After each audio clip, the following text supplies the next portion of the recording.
Hi! How are you? Come in, let me take your coat. My name is Giulia Melucci, and I wrote a book called I Loved, I Lost, I Made Spaghetti. It is a memoir of food and failed relationships. Do you want wine? I have red wine, white wine, vodka, bourbon, whiskey, vodka. It's about my compulsion to cook for the men in my life.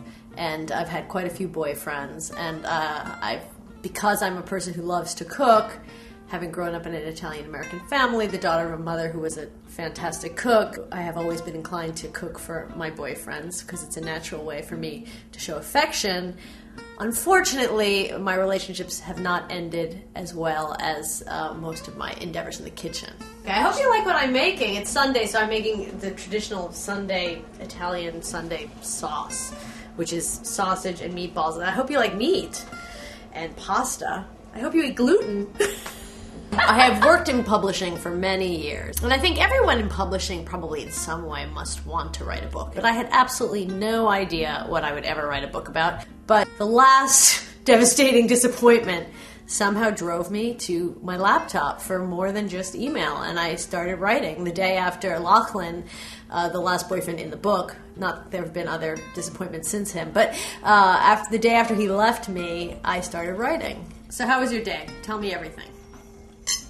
I still had no idea what I was going to have a book about, but I was writing about these relationships, and I just was telling the story of Lachlan, and then the other ones were coming in as backstory, and I knew that was still not that, who cares about my boyfriends, I didn't just want to write some chick lit book, but then as I kept writing, I realized how food was interwoven into each of these relationships, and that actually seemed to me a unique story.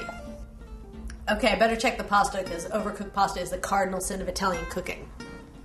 A lot of single women too say, "Oh, I'm too smart. Men don't like a smart woman." Or that's all bull. I think that we find what we're looking for, and I have been attracted to the people I have been attracted to because I have my own hesitations about commitment and marriage. Even as much as I fantasize about it, I'm conflicted about it, which I also talk about in I Loved, I Lost, I Made Spaghetti. I do have some chapters where I talk about how much I like being by myself and having my own apartment and having this very feminine place that no one's messing up with their guitars and their equipment and their male stuff, and I love that. I do, I sort of do love my own space. So, I mean, that's one small part of the conflict. There's probably more to it. Buon appetito. It seems that right now, men are very into cooking also, and are terrific cooks and want to cook for women. But I haven't really gotten in on that whole scene because I'm usually the one who feels busy cooking and feels somehow that I have to cook and I have to be the one doing it. So I think the day that I'm able to let one of those men cook for me might be the day where I'm on the right track. So how'd you like it? And by the way, I just looked at my calendar. I'm free for the next 40 years. Do you want to get married?